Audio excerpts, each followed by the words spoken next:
नियमों का उल्लंघन, कायदों की अनदेखी, प्रशासन की खुली चुनौती। मध्य प्रदेश की राजनीति में बार बार लक्ष्मण रेखा पार हो ही जाती। बिल्कुल, इसमें कांग्रेस और बीजेपी दोनों ही दलों के सीनियर नेता शामिल हैं, जिनका काम व्यवस्था बनाना हो। अगर वही अराजक हो जाएं तो चिंता बिल्कुल बढ़ जाएगी और सवाल भी खड़े होंगे। नेताओं को आखिर इतनी ऐंठ किस बात की, यह आपके जहन में भी आता होगा देख सुनकर। क्यों वो प्रशासनिक अफसरों को सरेआम धमकाते नजर आते हैं या फिर जनता को प्रशासन के खिलाफ उकसाते भी दिखते हैं? मध्य प्रदेश के धमकीबाज नेता कौन कौन हैं और क्या ये उनका स्वभाव है या वाकई ऐसी परिस्थितियां होती हैं कि उनको ऐसा करना पड़ता है? रिपोर्ट देखिए। हजारों लोग ले जाकर के कहूंगा इनके मुंह पर थूको। आप सुधारोगे तो हम सुधार देंगे। बता रहे हैं आप थाने में घुस के मारता हूँ फिर। तेरी ऐसी जैसी करने के लिए परदादा बैठा है।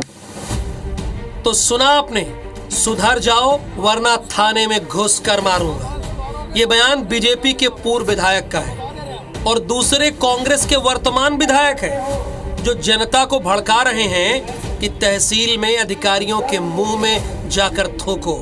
ये भड़काऊ भाषा जनता के जनप्रतिनिधियों की है, जो जनता के सरोकार की बात करते हैं, लेकिन ऐसा लगता है ये खुद को कानून से ऊपर मानते हैं। शायद इन्हें इस बात का अहंकार हो गया है कि जो हम कहते हैं वही कानून होता है। आप थाना सुधारो, बिल्कुल सुधारेंगे। आप थाना सुधारोगे तो हम सुधार देंगे। बता रहे हैं आप, नहीं बता दे रहे हैं हम। आपको विश्वास दिलाते हैं। विश्वास है। यहाँ आपके थाने फोन करो, देखते हैं। फोन नहीं उठाते, क्या तरीका है आपका? उठाने उठा के हम सब समझा देंगे इनको। आप यहाँ पे देखे नहीं साहब, थाने में घुस के मारता हूँ फिर। उसी तहसील में हजारों लोग ले जाकर के कहूंगा इनके मुंह पर थूको। ठीक है कि नहीं? और इनको पकड़ पकड़ करके हमारे लोग इनके मुंह पर थूकते हैं। ये भी एक आंदोलन चलाएगा।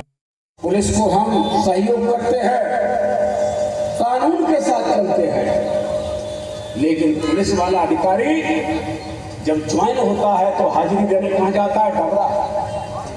डबरा जा रहा हाजिरी देने के लिए कि दादा चिंता मत करो, जो आपने कहा है वो करके दिखा दूंगा। तू तो करके दिखा देगा, दादा को खुश कर देगा। उसके बाद तेरी ऐसी जैसी करने के लिए परदादा बैठा है, वो तुमसे भी बढ़ेगा। दूसरी बात तो ये है कि इन दोनों बयानों से एक बात तो क्रिस्टल क्लियर है, पुलिस और प्रशासन से पक्ष और विपक्ष दोनों को शिकायत है। लेकिन शिकायत का ये तरीका कितना सही है? क्या राजनेता मर्यादा और भाषाई शिष्टाचार का गला घोटने पर उतारू हो गए हैं? देखिए, कई प्रकार के जो वीडियोस हैं वो सर्कुलेट होते हैं, वो फ्लोट होते हैं सोशल मीडिया प्लेटफॉर्म पर। सबसे पहले तो उनकी सत्यता जानने की आवश्यकता है, और अगर वो वीडियो सत्य है तो मुझे लगता है कि कोई भी व्यक्ति हो, उसे कानून व्यवस्था अपने हाथ में लेने का कोई अधिकार नहीं है। और ख़ास तौर पर जो अधिकारीगण हैं, जो कानून व्यवस्था देख रहे हैं, जो पुलिसकर्मी हैं, उनके लिए इस प्रकार की भाषा उपयुक्त नहीं है। इस तरह के शब्दों की मैं समझता हूँ इजाज़त हमें लोकतंत्र भी नहीं देता, संविधान भी नहीं देता है। किसी भी चुने हुए प्रतिनिधि को ऐसे शब्दों से बचना चाहिए।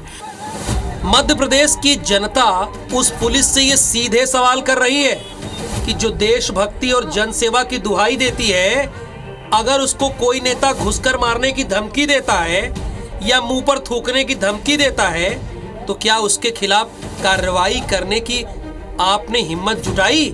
और मध्य प्रदेश की जनता उन नेताओं से भी ये सवाल करती है जो जनता की बात तो करते हैं, लेकिन जनता की बात करते करते गाली गलौज पर उतारू हो जाते हैं। नेताजी बताइए ये कितना सही है?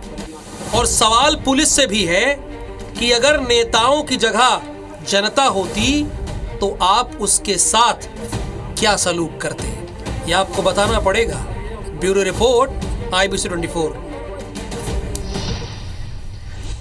चलिए, अब नेताओं को क्या उनके लिए ऐसी पॉलिटिक्स सूट करती है कि जनता के बीच में वो जनता के लिए काम करने वाले अफसरों को ऐसे फटकार लगाएं? फिर वही बात आ जाती कि क्या ऐसी परिस्थितियां प्रशासन बनाता है, अधिकारी बनाते हैं, या लोगों के एक्सपेक्टेशन के ऊपर खुद को उनके मुताबिक काम करने वाला दिखाने के लिए, रौब झाड़ने के लिए सब किया जाता है? चलिए, जनता कितना पसंद करती है वक्त आने पर वो बता ही देती।